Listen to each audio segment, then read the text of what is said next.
생각보다 되게 화려해요. 이 보물, 이 네. 바둑판의 이름은 목화 자단 기국. 목화 자단 기구. 예, 무려 삼국시대. 삼국시대. 400년 전이니까. 네, 1400년 전. 1400년 전. 1400년 전. 우와.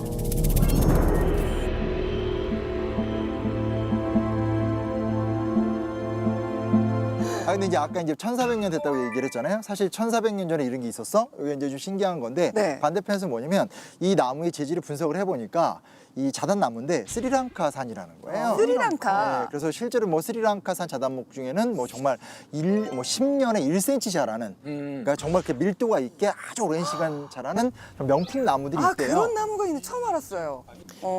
사실 네. 그 많은 분들께 말씀을 드리자면 이것은 복원품입니다. 보건품. 예, 이 복원품인데 왜냐하면 이 우리가 얘기하는 바로 이 보물, 네. 이 바둑판의 실물은 공개가 안 돼서 볼 수가 없어요. 실제. 그렇죠, 그렇죠. 그러니까 정창원이라고 쇼쇼인이라고 이야기하게 되는데, 그러니까 일본 황실 보물 보관소 정창원 쇼쇼인이라는 곳에서 보관하고 있는 건데, 그러니까 이제 잘 공개도 안 하고 공개를 하더라도 정말 제한적인 기간 동안에 잠깐 공개하고.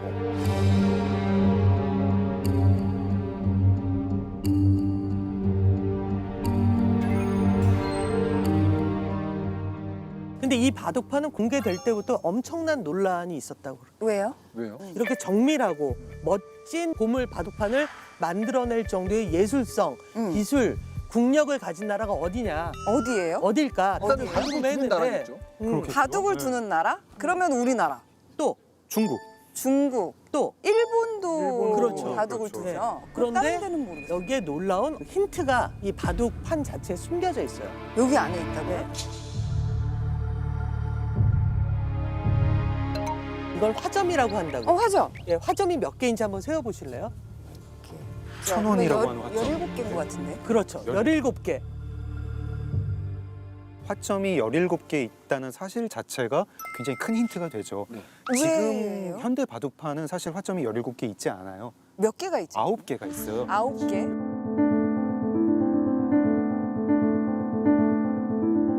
지금 현대 바둑판에서는 9개인데 17개. 이 17개의 바둑돌을 다 두고 바둑을 뒀을까? 근데 그렇게 두는 바둑이 있었어요.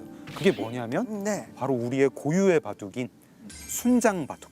한국에서는 양쪽이 흑백이 실력 네. 차이가 없더라도 17돌을 다 화점에 깔아두고 그다음부터 두기 시작했습니다. 그런 바둑을 두는 사람들이 바둑판을 만들면 당연히 화점을 17개를 만들겠죠. 네. 근데 이 목화 자단기국에는 화점이 17개다. 이거 그러면 한반도에서 만든 걸까? 맵이 이거 한국 맵인데? 한국 맵인데? 한국 맵인데? 네.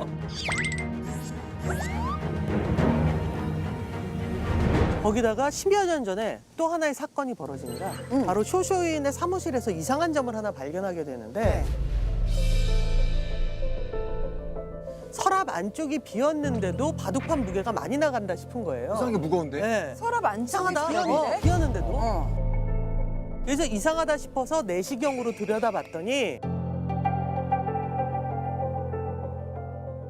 안에 굳어 있는 게 보이는 거예요.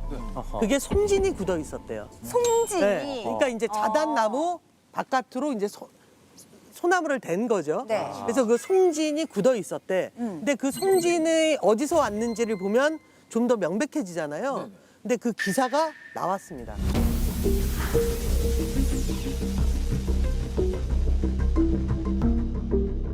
송진을 조사를 해보니 네. 조선에서 목관이나 공예품 부재로 많이 사용된 소나무로 보이는 목재다. 이 화점까지는 심증이었는데 이제 물적 증거가 하나 나온 거군요. 그렇죠. 어. 기본적으로 소나무를 갖고 공예를 하는 거 우리나라니까. 그러니까 이 보물 바둑판과 바둑알 네. 이것과 관련된 문서 중에 네. 우리가 너무나 알 법한 사람의 이름이 나와 있어요. 우리가 알 법한 네, 사람이에요. 그렇습니다. 1400년 전 일본 황실창고 쇼쇼인에는 국가진보장이라는 문서가 존재하는데 진보장. 네, 이렇게 적혀 있었대요, 문서에.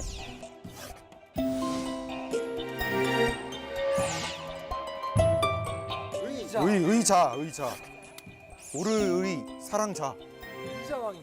의자왕. 백제 의자왕이 네. 적칠 관목 주자를 내 대신에게 에게 주었다. 백제 의자왕이요? 예. 네네네. 누구도 백제 의자왕이 여기서 나오는 거예요. 그러니까 정확히 따지게 되면 이제 바둑알과 이제 그 바둑통을 줬다라는 기록인데 바둑알 바둑통이 준 사람이 의자왕이면 당연히 바둑판도 의자왕이 줬을 것이다. 뭐 이런 식으로 우리가 얘기해 볼 수 있는 거죠. 그래서 제가 오늘 이 보물 바둑판을 여러분께 보여드린 이유는 네. 여기에서 출발하는 거예요. 와. 왜?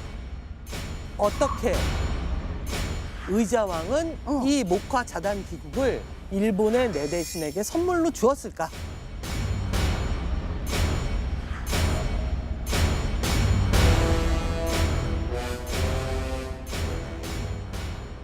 두구둥.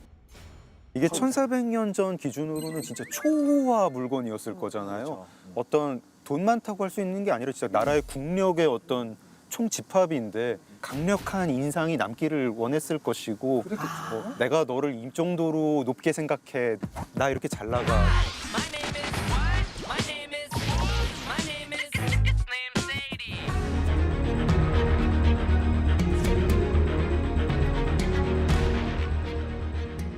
의장이 지금 우리 느낌으로는 좀 국력 그 재산 이제 좀 펑펑 쓴 그런 느낌이잖아요. 맞아요. 이미지. 그 유명한 삼천국너. 네. 네, 그 정말 신비로운 일이죠. 암군의 대명사.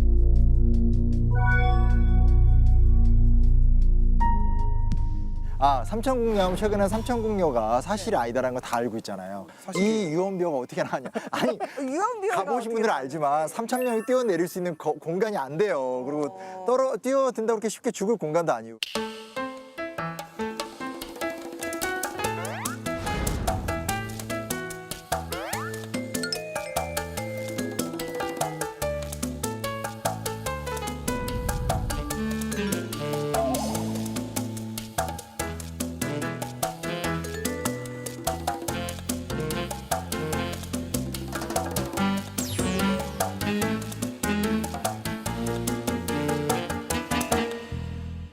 백제를 멸망시킨 왕이기 때문에 후대에 곱게 보지를 않았습니다. 그래서 삼천궁녀라고 하는 예전에 도대체 기록을 찾을 수가 없는 그런 이제 오류들이 같이 덧붙여지면서 그런 것들이 그냥 세간에 그냥 전해지죠. 의자왕이 향락에 빠져서 나라를 멸망시켰다라고 하는 것이 마치 특별한 근거가 있는 양 그렇게 사람들에게 전해지고 잘못 인식되는 그런 이제 일들이 일어나게 됩니다. 근데 하나 흥미로운 게 뭐냐면 삼국사기를 보면 어떤 내용이 나오냐면 38년에 당 태종이 비단 3,000피를 내렸다라는 기록이 나와요. 그 다음 줄 뭐라 하느냐, 왕이 궁녀들과 함께 큰 못에다가 배를 띄웠다라는 기록이 나와요. 근데 그걸 대충 읽었구만 그 기록. 너무 그렇지. 드문드문. 그게 아마 좀 섞인 것 같아요. 빨리 읽으면 윗줄하고 아랫줄하고 섞을 때가 있어요.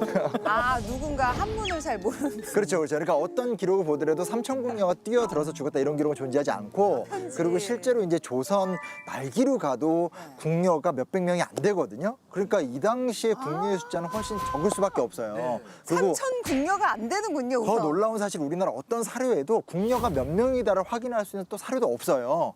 그러니까 이제 이 이야기는 분명히 만들어진 이야기인데, 이름이 삼천일 수 있죠. 국명. 삼천이가 야 진짜 혀를 내두르는. 크게 보면 이 동서양 모두 역사 기록은 승리한 자들이 승리한 사람들의 입장에서 기록하는 것이 보통의 일입니다. 그런데 이제 백제의 의자왕은 멸망한 국가의 군주이기 때문에 그건 승자의 입장에서 보면 굉장히 보잘것없는 그런 존재로 아마 비춰졌을 겁니다. 그래서 삼국사기에는 의자왕이 대단히 좀 못난 왕으로 그렇게 기록하고 싶지 않았을까, 그렇게 이제 상상해 봅니다. 그럴 수도 있죠. 그럴 수도 있지만 저는 계속해서 이 내용을 보면서 의자왕은 약간 그렇게 들었던 거랑 다를 수도 있겠다 생각을 많이 했던 게, 사람들은 뭔가 심리적으로 문제가 큰 게 터지면 납득하고 싶어 하거든요. 그래서 이유를 만들고 싶어 해요. 갑자기 백제가 망하고 신라가 승리를 한 상황이 벌어지게 되면 왜 백제가 망했을까에 대한 이유를 찾으려고 했을 거고, 그거를 의자왕 탓으로 돌리는 건 되게 쉬웠을 것 같아요.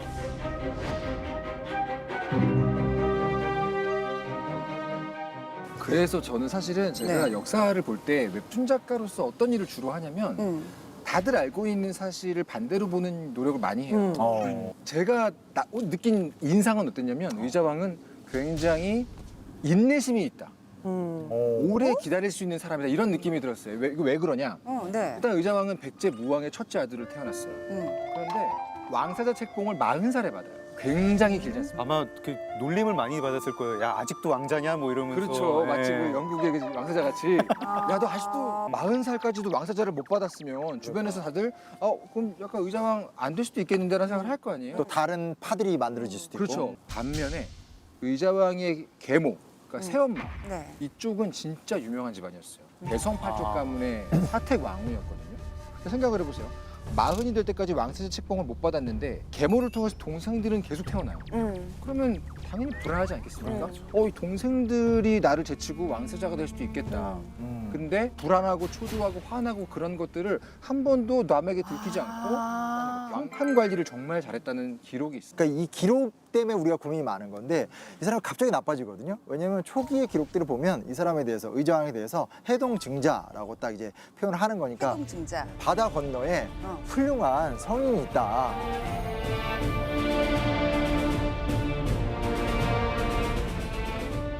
처음부터 이 사람이 그렇게 뭐 망나니인 건 분명히 아니다. 그 40살까지 세자로 지낼 정도라면 당연히 그런 수준을 버틸 수는 없는 거잖아요. 맞아요. 그렇죠? 진짜 그렇 심지어 거기서 그냥 단순히 인내심이 많다, 참을성이 있다라고 표현한 게 아니라 평판 관리, 즉 정치적인 평판도 관리를 잘했다라고 제가 판단했던 이유가 있어요. 모계 쪽 사람이 변변치 않았는데도 불구하고 결국 왕위에 올랐잖아요. 왕위에 오르자마자 네. 바로 발톱을 뺍니다. 어떻게 해요? 자기의 계모, 아까 얘기했던 그 사택왕후. 사택왕후, 그가 죽자마자 네. 기다렸다는 듯이 계모 쪽 라인의 왕족이나 귀족들을 싹 다 정리해버려요.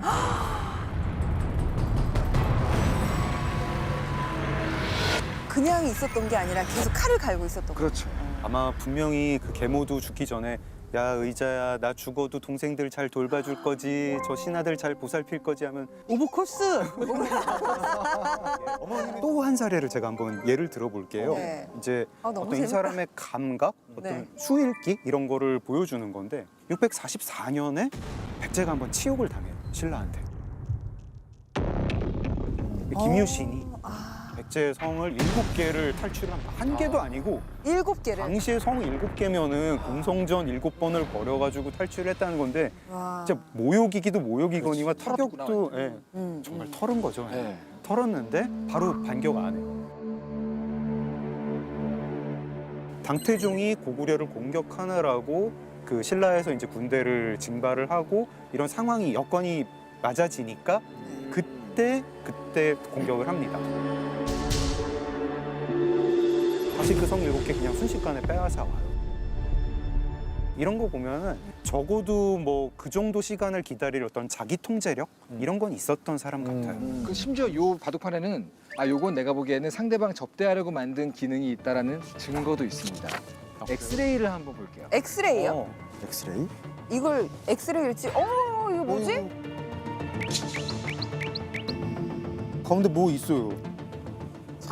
이게 이 바둑판의 또 네. 하나의 어떤 비밀인데 네. 자 보세요. 뭐. 이쪽이야. 열면 열면 반대쪽도 열리는 거지. 오!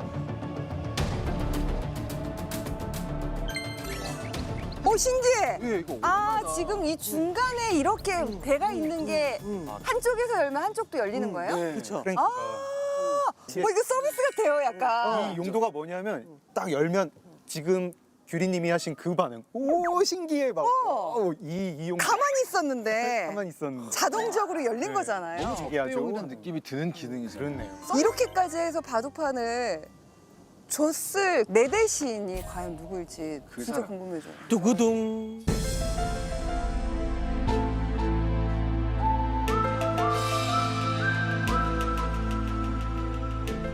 바로 이 바둑판을 받은 사람. 네. 이 사람이 굉장한 사건에 연루된 사람이었어요. 바로 645년에 벌어졌던 국제살인 사건의 핵심 인물 중에 하나였어요. 우리 심 작가님이 얘기했던 일본석이라고 일본석에 자세하게 기록이 돼 있어요. 때는 645년 6월 무더운 여름이었습니다. 어. 그러니까 외나라 일본의 아스카궁에 큰 행사가 하나 열려요. 한반도에서 사신이 찾아오는 바람에 천황과 황자들은 물론이고 일본 고위 관료들이 모두 모인 거예요. 환영만찬. 네, 환영만찬 같은 거지. 물론 그 행사에는 당시 나는 새도 떨어뜨린다는 최고 세도가 소가노 이루카도 참석하기로 돼 있었어요. 이루카가 딱 온 거야. 아, 또 뭐 왔어? 누구? 다 계시네. 이러는데 갑자기 몇몇 사람이 이 소가노 이루카 앞을 딱 가로막게 됩니다. 만찬장 앞에서. 오늘은 외국에서 온 사신도 있고 천황까지 계시는데 칼을 빼고 가시죠. 늘 품속에 지니고 있던 칼을 내려놓고 딱 입장을 합니다. 그리고 입장하는 순간 덜커덩 대극전을 둘러싼 12개 문이 일제히 닫히고 입구가 완전히 봉쇄된 거예요. 그래서 이 봉쇄된 대극전 안에서 그날의 행사가 시작됐는데 네. 그날따라 분위기가 좀 묘한 거예요. 사만의 사신이 이제 어떤 선물을 갖고 왔는지 막 읽어줄 거 아니야. 네네네. 예, 저거 여기서 요번에 가져오신 선물은 이런 거입니다. 라고 하는데 신하의 목소리가 막 너무 떨려. 막 땀도 삐질삐질 흘리고 손도 덜덜덜 떨어. 그래서 보다 못한 누군가 말을 합니다. 그렇죠. 이봐, 당신 왜 그렇게 떨고 있는 건가? 천황폐하가 가까이 있다 보니 황궁에서 땀이 흐릅니다. 뭐 이런. 근데 갑자기 어디선가 신호음 같은 야! 하는 외침이 들리더니 대극전 옆에서 왕자가 칼을 빼들고 달려와서 소가노 이루카를 망설이지 않고 그의 머리를 베어버립니다. 이걸 나중에 에도 시대 때 한참 뒤죠. 네. 탄진 신사에 재현한 그림이 있어요. 네. 이게 바로 을사의 변인데 한번 보시죠. 아, 이건가요? 네. 이게 국제 살인 사건을 묘사한 그림이라는 거죠. 이 잘린 거 이제 우리 거 모자이크 처리가 돼 있네요. 그렇죠. 블러 처리가 돼 네. 있네요. 제일 위쪽에 붉은 옷을 입은 분이 천황, 두 번째 여성 천황이에요. 아, 그래. 머리가 길구나. 네, 예. 그래서. 그리고 아, 칼을 여자. 들고 목을 베는 사람이 아까 얘기했던 그 황자. 네. 아, 여기. 네. 그리고 황자 옆에 활로 무장한 채 여기. 함께 거사를 치르기로 한 것처럼 이렇게 딱 서 있는 네. 그 사람이 공범자였는데 네. 그 공범자의 이름은 나카토미노 가마타리. 바로 의자왕에게 목화 자단기국의 바둑알이 들어간 서랍장을 선물 받은 일본의 내대신이고 아. 3명의 천황을 모셨던 명신이죠. 네. 네, 그게 바로 가마타리입니다.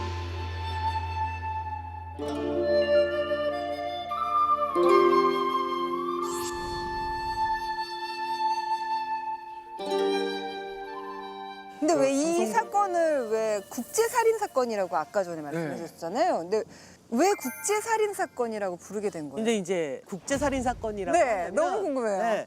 누군가가 이 소가노 이루카가 암살당하는 걸 보고 놀래서 뛰어나가면서 그랬다는 거야. 한인이 죽였다. 한인이 죽였다 아니잖아요. 두구둥.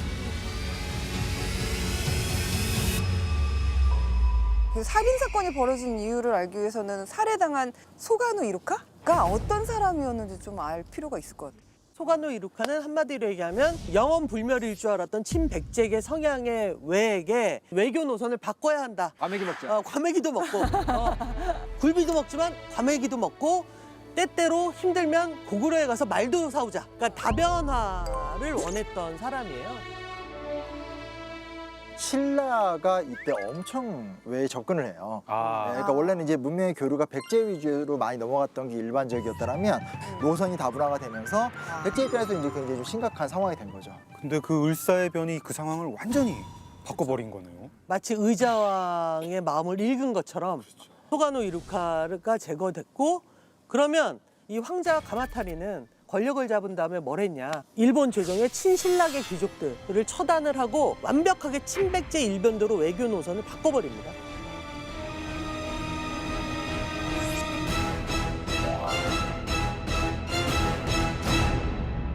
이후에 이제 우리가 알듯이 백제가 망합니다. 네. 망하고 의자왕이 당나라로 끌려가요. 근데 백제 부흥 운동은 일어나요. 백제 부흥 운동을 제일 크게 도와주는 게 외예요. 외. 근데 네, 어느 정도로 도와주냐면은 당시에 배에다가 군사를 치러가지고 백제로 보내는데 네, 배는 3,000척이고 27,000유로.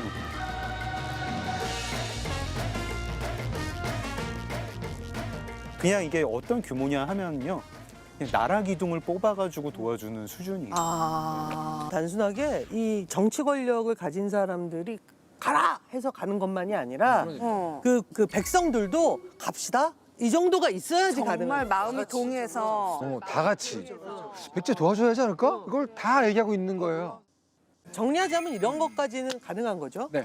일본의 외교 정책을 다변화하려는 그 권력자를 암살케 한 네. 대신에게 의장은 이 비싸고 신비롭고 놀라운 바둑판을 선물로 주었고 네. 그리고 그렇게 해서 일본 자체의 정치가 완전히 뒤집어졌는데 그 뒤집혀진 정치는 백제가 패망한 뒤에도 백제에 대한 의리를 지켰다. 까지는 핵심인 거지. 그렇지, 그렇지.